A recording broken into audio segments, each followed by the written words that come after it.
Voice for human রাইটসের উদ্যোগে পূর্ব লন্ডনের ঐতিহাসিক আলতাপ আলী পার্কে বাংলাদেশে চলমান হত্যা, নির্যাতন, মব সন্ত্রাস এবং দীপু চন্দ্র দাসকে পুড়িয়ে হত্যার ঘটনার প্রতিবাদে এক প্রতিবাদ সভা ও বিক্ষোভ সমাবেশ অনুষ্ঠিত হয়েছে। ভয়েস ফর হিউম্যান রাইটস কর্তৃক আয়োজিত আজকের এই প্রতিবাদ সংগঠনের সিনিয়র সভাপতি মহিম তালুকদারের সভাপতিত্বে এবং সাধারণ সম্পাদক সাদমান শরীফের সঞ্চালনায় অনুষ্ঠিত এক প্রতিবাদ সভায় প্রধান অতিথি হিসেবে বক্তব্য রাখেন হিউম্যান রাইটস ইন্টারন্যাশনালের সভাপতি আব্দুল আহাদ চৌধুরী। প্রধান বক্তা হিসেবে বক্তব্য প্রদান করেন ভয়েস অফ হিউম্যান রাইটসের উপদেষ্টা ফজলে রাব্বি শরণ, সংগঠনের সিনিয়র সভাপতি শাকিল আহমেদ সোহাগ সহ বিভিন্ন মানবাধিকার কর্মী ও প্রবাসী বাংলাদেশিরা।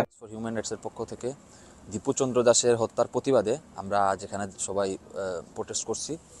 সো আমরা চাই তার হত্যার বিচার যাতে খুব দ্রুত সময়ের মধ্যে বাংলাদেশের মাটিতে বিচার হয়।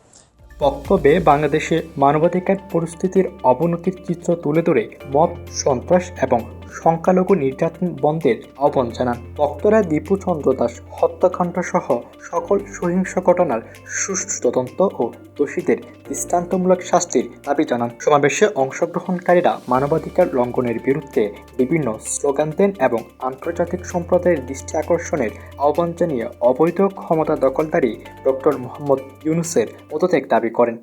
হিউম্যান রাইটস যাতে বাংলাদেশে প্রত্যেক মানুষ যখন তার অন্তবস্ত্র চিকিৎসা, প্রত্যেক মানুষ যেন তার নিজের নিরাপত্তা, মানবিক নিরাপত্তা মরার পরে খবরের জায়গা পায় প্রকাশ করছি।